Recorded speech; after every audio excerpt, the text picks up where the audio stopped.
Gold, trusted gold buyers. మీరు తాకట్టు పెట్టిన బంగారాన్ని విడిపించి ఈ రోజు ఉన్న మార్కెట్ ధరకు కొనబడను.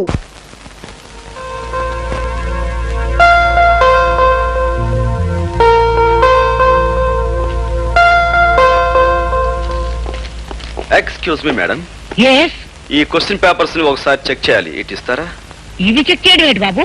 ఏమి లేదు, ఈ రోజుల్లో కాలేజ్ స్టూడెంట్స్ కి క్వశ్చన్ పేపర్స్ తో పాటు ఆన్సర్ పేపర్స్ కూడా సప్లై చేస్తున్నారట. Is it? yes what mister Rajasekhar? Yes madam, కొన్ని చోట్ల గైడ్స్ కూడా సప్లై అయిపోతున్నాయి. Is it? ఆ కేసును నా చేతులతో నేనే పట్టుకున్నాను మేడం. Alright madam, everything is okay. అది సరే, మిమ్మల్ని ఎప్పుడో ఎక్కడో చూసినట్లు. అదే ఆఫ్ కోర్స్ మాది పోలీస్ డిపార్ట్మెంట్ కదండి. ఏ పొలిటికల్ మీటింగ్స్ లోనో ఏ ప్రైమ్ మినిస్టర్ పక్కన చూసుండొచ్చు. Of course, maybe. చూడండి, మీ ఎగ్జామినేషన్ టైం అవుతుంది. Thank you right, exam time అవుతుంది.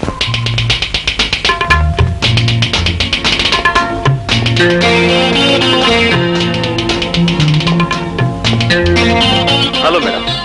హలో.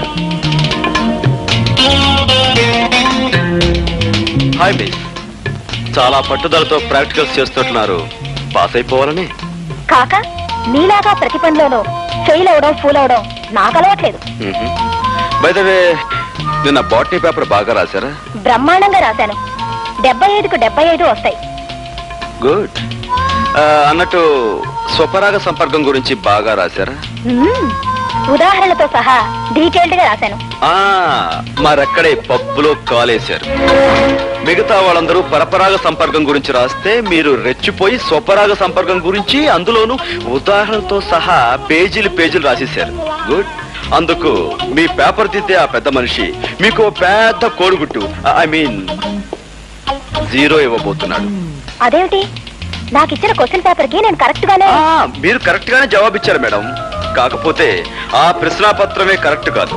కారణం, అది మీకోసం ప్రత్యేకంగా నేను ప్రింట్ చేయించి. నువ్వు చెప్పేది నిజమా? అంతేకాదు, ఇప్పుడు మీరు శక్తి వంచన లేకుండా చేస్తున్న ఈ ప్రాక్టికల్స్ లో కూడా మీకు వచ్చే మార్కులు 25కు 0. కారణం, అది యాసిడ్ కాదు, స్వచ్ఛమైన మంచినీరు. అది కూడా మన ప్రతిభే. ఇవి నీళ్లు కావు, యాసిడ్. మై గాడ్, నా కళ్ళు.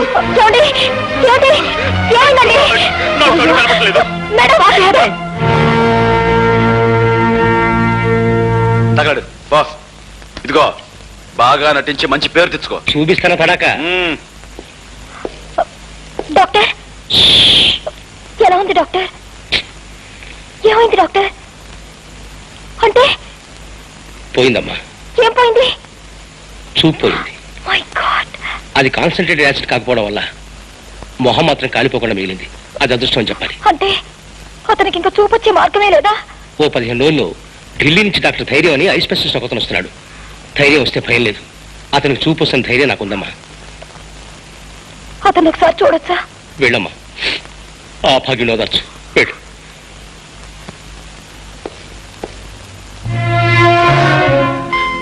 ఎవరు? ఓ, డాక్టర్ గారా?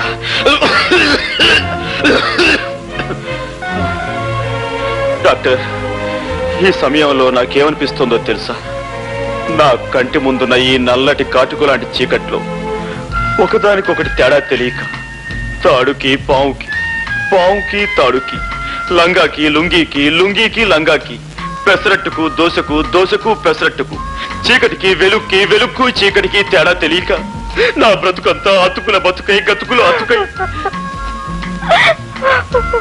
డాక్టర్, మీరు వెక్కెక్కి ఏడుస్తున్నారు. ఇదేం డాక్టర్, ఉందా లేదా అన్నట్లుగా ఉందేమిటి మీ నడు? నేను రేఖని, నన్ను మన్నించండి. ఇందులో మీ తప్పే ఉందండి. ఆ భగవంతుడు నన్ను చీకట్లో బ్రతకమని నోట్బుక్ లో రాసినట్టుగా నా నుదుటి మీద రాశాడు. విధి బలీయమైంది. ఎవరేం చేయగలరు? ఏది ఏమైనా మీ చూపు పోవడానికి కారణం నేను. నాకు ఏ శిక్ష విధించినా తప్పు లేదు. రేఖ, అలా అనకండి. చూపు పోయినందుకు నేనేమీ బాధపడటం లేదు. కాకపోతే చూడలేని నన్ను నా కన్న వాళ్ళు చూడటం జరిగితే వాళ్ళు గుండె పగిలి చస్తారు. అలా జరిగినాడు నేను గుండె పగిలి చస్తాను. ఈ గుండె పగిలే కార్యక్రమాలు తలుచుకుంటూ ఉంటే ఇప్పుడే నా గుండె. చూడండి, ఒక 15 రోజుల్లో ఐ స్పెషలిస్ట్ వస్తున్నారట. ఆయన కళ్ళ ఆపరేషన్ చేసి మీకు తప్పకుండా చూపు తెప్పిస్తారు. అంతవరకు నేను ఇంటికి వెళ్ళలేను, ఈ హాస్పిటల్ వాతావరణంలోనూ ఉండలేను. ఇప్పుడు నేను ఎలా? ఇక్కడ నా స్నేహితురాలు ఇల్లు ఒకటి ఉంది. ఆమె ప్రస్తుతం ఊళ్ళో లేదు, అక్కడ ఉందరు గాని. కానీ రేఖ, ఈ కళ్ళు లేని కబోది ఒంటరిగా ఆ ఇంట్లో ఎలా ఉండగలడు, ఎలా బ్రతకగలడు, ఎలా జీవించగలడు? గోపి గారు, జరిగిన తప్పుకు కారకురాల్ని నేను. కనుక మీకు చూపొచ్చే వరకు మీకు తోడుగా ఉండి మిమ్మల్ని భద్రంగా నేను చూసుకుంటాను. రేఖ, నువ్వు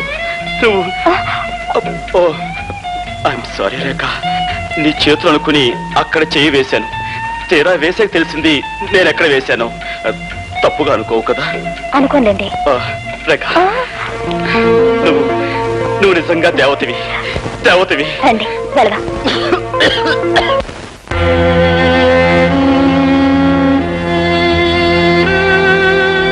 వీళ్ళే సార్ 3 రోజులుగా నిరాహార దీక్ష చేస్తున్నారు.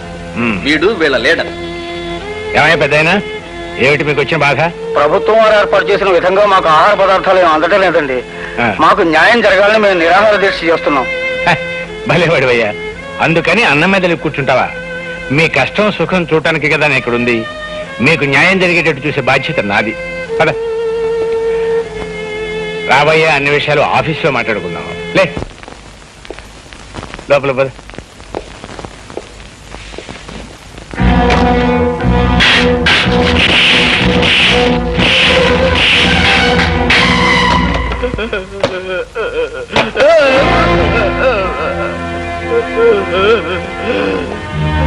మీరు మనుషుల పశువుల?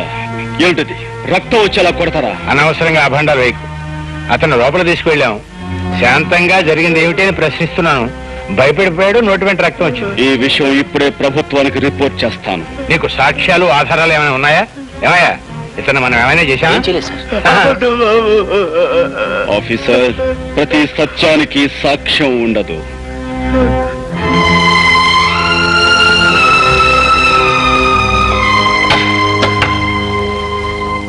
నువ్వు నీ అబ్బకే పుట్టావంటానికి సాక్ష్యం ఉందా ఆఫీసర్?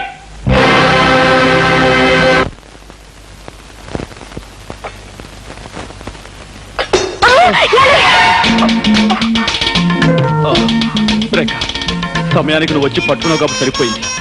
లేకపోతే కింద పడిపోయి ఏ కాలో విరగొట్టుకునేవాడిని. దాంతో గుడ్డితనానికి తోడు ప్రత్యేక ఆకర్షణగా కుంటికాలు ఒకటి మిగిలిండేది. అసలు నా తోడు లేకుండా ఎందుకు కదిలారు? గుడ్డి పీనుగునైనా ఆకలి తప్పుతుందా, తింటం తప్పుతుందా? వంట పూర్తయిందా? ఇక్కడే అయిందండి. రండి.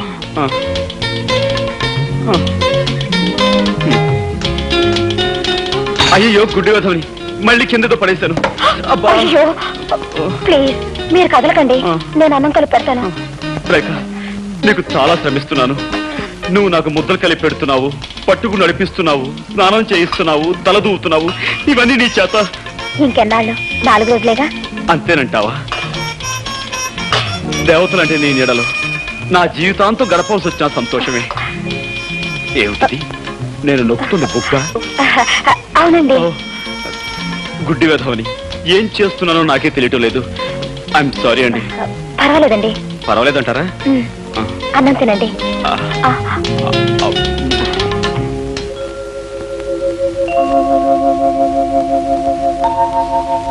ఏమండి?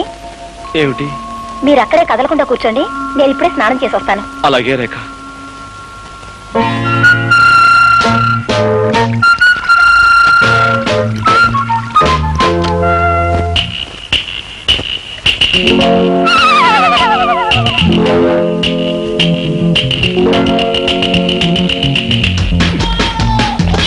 అయ్యో, నన్ను రక్షించండి, నన్ను కాపాడండి. ఏమండి? అయ్యో, హెల్ప్ హెల్ప్ హెల్ప్! ఏమండి, నన్ను రక్షించండి, నాకు చాలా భయంగా ఉందండి. ఏమండి?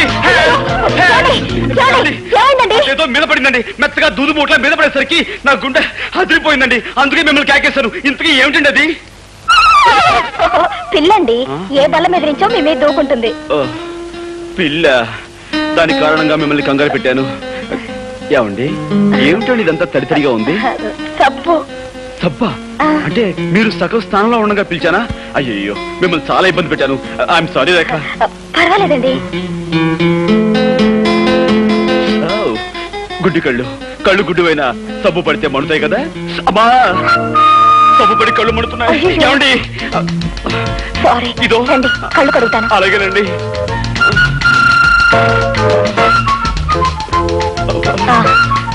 ఇటు తిరగండి. బాధ మీద బాధ.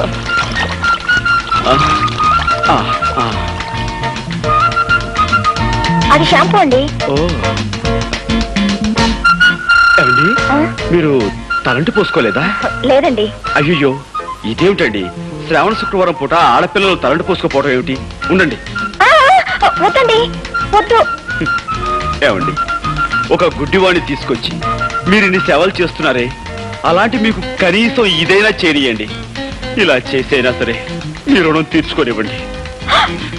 ఏమండి, ఈ కళ్ళు లేని కబోదు గురించి మీరు సంకోచిస్తున్నారా?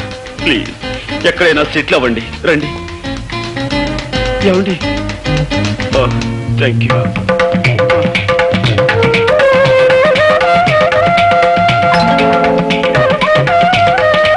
ఏమండి, ఇంతకు ముందెప్పుడు అమ్మాయిలకు తలంటు స్నానం చేయించలేదు.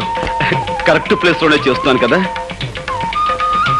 ఏమండి, మీరు చారల టవల్ కట్టుకున్నట్టున్నారే, అదే ఆకుపచ్చ, పసుపచ్చ, తెల్ల చారలది. ఇదేమిటండి పిన్నిస్లా ఉంది? బుజ్జిముండా, పందెం కాసి నన్ను 3 సార్లు వెర్రి వెధం చేస్తావా? ఏ తండ్రి కూతురుతో చెప్పుకోలేని నా ఛాలెంజ్ ఏమిటో తెలుసా? నీకు ఈ విధంగా తలంటు స్నానం చేయించడం. అంటే మీకు అంత కనిపిస్తుందా? ఆహా, ఇన్నాళ్ళు అన్ని 3D ఎఫెక్ట్ లో చూస్తూనే ఉన్నాను. Don't get excited.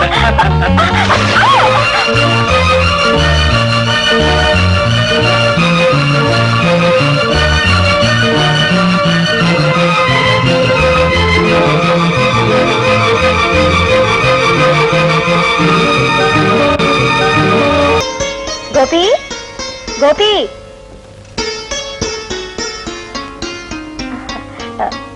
గోపి గారు లేరా అండి? లేడమ్మా. నువ్వెవరు? నేనా? నేను అతను స్నేహితుడు. చిచి, అతను నాకు స్నేహితురాలు. చిచి కాదండి, అతను నాకు పరిచయస్తుడు. ఆయన మీకు అమ్మగారు కదండి? వాడు నాకు అమ్మ కదమ్మా, నేనే వాడికి అమ్మ. నా ఉద్దేశం కూడా అదే. నమస్కారం అండి, కూర్చోండి. మీకోసమే ఇది తెచ్చానండి, కూర్చోండి. సంతోషం అమ్మా. ఇంతకీ ఆయన ఎక్కడికి వెళ్ళారండి? వచ్చే వారం వాడి పెళ్లి కదమ్మా, అందుకని కొత్త బట్టలు కొనుక్కుని ప్రెస్ నుంచి శుభలేఖలు తీసుకొద్దామని వెళ్ళాడు. గోపికి పెళ్ళా? ఏమ్మా అలా అడుగుతున్నావు? అబ్బే ఏం లేదు. నాకు మీ ఇద్దరి విషయం మా వాడు చెప్పాడులేమ్మా. చెప్పేశారా? అంతా చెప్పేశారా? ఆహా, అంతా చెప్పాడు. తాను ఛాలెంజ్ చేసిన సంగతి, బాత్రూమ్ లో తలంచిన సంగతి, మీరిద్దరు ప్రేమించుకున్న సంగతి అంతా చెప్పేశారా? వాడు చెప్పలేదమ్మా, ఇప్పుడు నువ్వే చెప్పావు. ఏమిటండి మీరు అనేది? పోలీస్ ఆఫీసర్ తల్లిని ఎదటి వాళ్ళ నుంచి నిజం రాపట్టడం నాకంత కష్టమేం కాదు. ఇంతకీ నీ పేరేమిటమ్మా? రేఖ. ఆహా, మీ నాన్నగారు ఏం చేస్తారు? జైలు సూపరింటెండెంట్ జగన్నాథం గారే మా నాన్నగారు. జగన్నాథం కూతురువా నువ్వు? ఏమిటి అలా అడుగుతున్నారు? అబే ఏం లేదమ్మా. ఎందుకమ్మా నిజం దాచాలని ప్రయత్నిస్తావు? బాబు, నేను ఇప్పుడే జగన్నాథం గారి దగ్గర నుంచి వస్తున్నాను. ఆయన నాకంతా చెప్పారు. అంతా చెప్పేశాడా? ఆహా, అంతా చెప్పేశారు. చేతులెత్తి దండం పెట్టినా, న్యాయం చేయమని దీనంగా ప్రార్థించినా కేవలం సాక్ష్యాధారాలు లేవంటూ పట్టించుకోని సంగతి, నిర్దాక్షిణ్యంగా వెళ్ళగొట్టిన విషయం నీతో చెప్పేశాడా? ఆయన చెప్పలేదమ్మా, ఇప్పుడు నువ్వే చెప్పావు. పోలీస్ ఆఫీసర్ని అవతల వారి నుంచి నిజం రాబట్టడం నాకు పెద్ద కష్టం కాదమ్మా. నాకు ప్రమోషన్ వచ్చిన సంగతి నీకు చెబుదామని వచ్చాను. కానీ ఇప్పుడు నీకు న్యాయం చేయని వ్యక్తిని ముందుకొచ్చి చేతులు జోడించి దయచూపని ప్రార్థించేలా చేస్తాను. వద్దు బాబు. రేఖ, నాతో రా.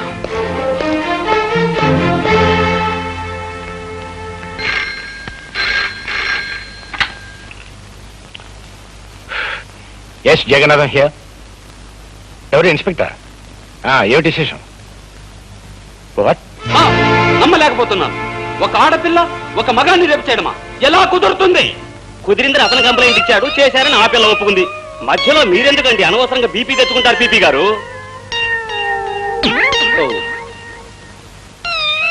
బాబు ఇవి నక్షత్రాల్లో ఉన్నాయి.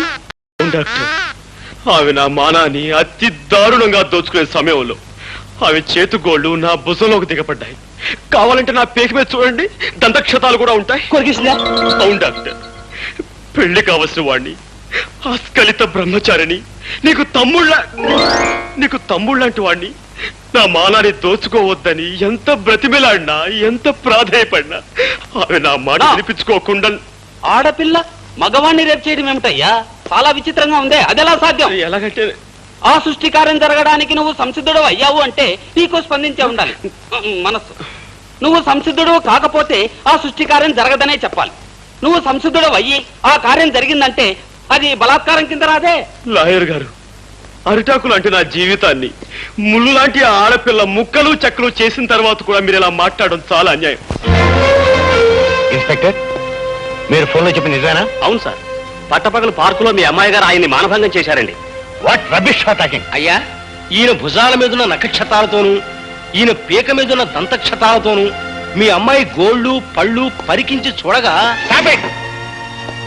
ఎంత ట్యాలీ అయితే మాత్రం అమ్మాయి అబ్బాయిని రేపు చేయటం సార్, పీకే నాలాంటి పెళ్లికి ఎదిగిన కొడుకుండి వాడు అతి దారుణంగా బలాత్కరించబడి ఉంటే అప్పుడు మీకు తెలిసొచ్చేదండి. పెళ్లి కాని పవిత్రమైన అస్కలిత బ్రహ్మచారిని ఇలా పాడైపోతే తలెత్తుకుని ఎలా తిరిగేది, సమాజంలో ఎలా బ్రతికేది? కావాలంటే అందుకు ప్రత్యక్ష సాక్షులు ఉన్నారు. అవును బాబు, ఆ పిల్ల అబ్బాయి మీద కొరికి చొక్కా లాగేసి ప్యాంటు పీకేస్తూ తుప్పల పక్కకు తోసిపోయిందండి. ఈ అబ్బాయి అరుపులు, ఆ తుప్పలు కదిలిపోవడం నా కళ్ళలో చూసామండి. ఈ రోజుల్లో మగవాడి మానానికి భద్రత లేకుండా పోయిందండి. ఏమిటమ్మా ఇది? నిజమా? అవును డాడీ. కర్మ, ఎందుకు చేసావు అలాంటి పని?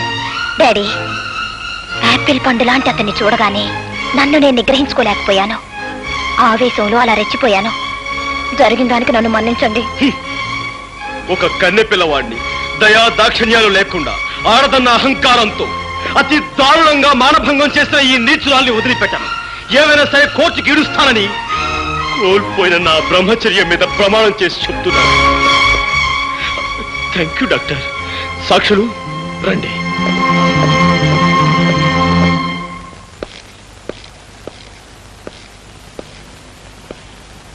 గోపి, అరే మీరా?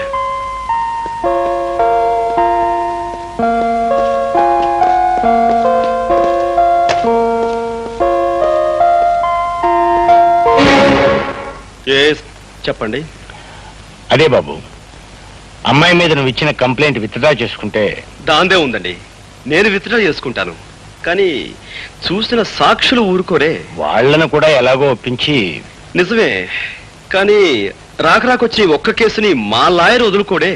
లాయర్డే ఉందిరే గోపి, అతనికి కావాల్సిన డబ్బు ఇచ్చేద్దాం. ఇవ్వచ్చు అనుకోండి, కానీ పత్రికా విలేకరులు కూడా చూశారు కదా. నువ్వు ఒప్పుకుంటే. నేను ఒప్పుకోను కదా. గోపి, నీ మాటలను బట్టి చూస్తుంటే నన్ను ఎలాగైనా బజారు కొలాగాలనుకుంటున్నావని అర్థమవుతోంది. నేను నీకేం అన్యాయం చేశాను? మీరు అన్యాయం చేసి నాకు కాదు, అదిగో అటు చూడండి. ప్రపంచంలో ప్రతి ప్రాణిని ప్రేమగా మమతగా చూసుకునే ఆ కరుణామూర్తికి నువ్వు అన్యాయం చేశావు. 20 సంవత్సరాల క్రితం చట్టానికి ప్రతినిధిగా ఒక పల్లెటూళ్ళలో నువ్వు పనిచేస్తున్నప్పుడు దీనంగా నీ ముందుకి స్త్రీ వచ్చింది. మోదుబర్ల దౌర్జన్యం నీతో చెప్పుకుని న్యాయం చెయ్యమని, తనని కాపాడమని కన్నీళ్లు పెట్టుకుంది. కానీ డబ్బున్న వాళ్ళకు అమ్ముడు పోయిన నువ్వు సాక్ష్యం లేదు, రుజువు లేదు, ఆధారం లేదంటూ ఆమెను నిర్లక్ష్యం చేసావు. ఆనాడు నువ్వు చేసిన నిర్లక్ష్యమే ఒక నిండు కుటుంబాన్ని సర్వనాశనం చేసింది, ఆమెని వీధిని పడేలా చేసింది. నేను ఎక్కడో ఎప్పుడో సబ్ ఇన్స్పెక్టర్ గా ఉన్నప్పుడు 1,00,000 కేసులు వచ్చుంటాయి. ఇవన్నీ ఎక్కడ గుర్తుంటాయి? మిస్టర్ జగన్నాథం, నేను చెప్తున్నా నా తల్లి గురించి. కేవలం సాక్ష్యం లేదన్న కారణంగా ఆమెను నిర్లక్ష్యం చేసి అన్యాయం చేశావు. అందుకు ఇప్పుడు నువ్వు ఆమెకు క్షమాపణ చెప్పుకోవాలి. చెప్పకపోతే నీ కూతురు మీద కేసు వేస్తాను, కోర్టుకు లాగు. బాబు, ఏమిట్రా ఇది? ఆయన నీ పై అధికారి, ఆయనతో నువ్వు ఇలా ఘర్షణ పెట్టుకుంటే ఎలా? అమ్మా, ఈయన పై అధికారే కావచ్చు, ప్రెసిడెంట్ ఆఫ్ యునైటెడ్ స్టేట్స్ కావచ్చు, కానీ ఇక్కడ అన్యాయం జరిగింది నా తల్లికి. బ్రహ్మరుద్రాలు దిగొచ్చినా సరే ఈయన క్షమాపణ చెప్పుకుని తీరాలి. All right.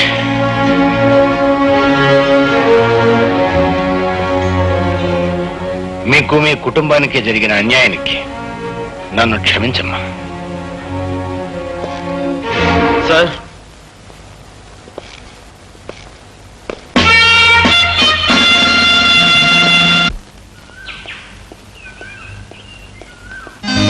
ఏంటిది బలిలాగా? బల్లిలా కాదు పిల్లోడా, ఈ దేశం ఎలాగో నా మీద రేపిస్టని ముద్ర వేసింది. ఇక నాకు ఈ జన్మలో పెళ్లి కాదు. కనీసం నిన్నొక్కసారన్నా రేప్ చేస్తే ఆ తృప్తైనా మిగులుతుంది. ఏంటి నువ్వు నన్ను రేప్? ఏమిటి కొంపదీసి నిజంగా రేప్ చేస్తావా? అవును, ఇక్కడే ఇప్పుడే. చూడు, ఒక ఆడపిల్ల ఒక మగవాడిని రేప్ చేయటం అంటే అంత సులభం కాదు. దానికి తగినంత బలం కావాలి. బలం కావాలంటే ఏం చేయాలి? అది ఊరపిచ్చుకుని లేహ్యాన్ని బాగా తినాలి. ఊర పిచ్చుకలేసావా? తర్వాత మదన కామరాణి భస్మాన్ని నీళ్ళలో కలుపుకొని తాగాలి. ఆ తర్వాత ఎక్సర్సైజ్ చేయాలి, యోగాసనాలు వేయాలి, బస్కీలు తీయాలి, దండీలు తీయాలి. ఇవన్నీ చేస్తూ ఉంటే నీకు బోల్డ్ అంత బలం వస్తుంది. ఆ తర్వాత రేపు చేసుకోవచ్చు.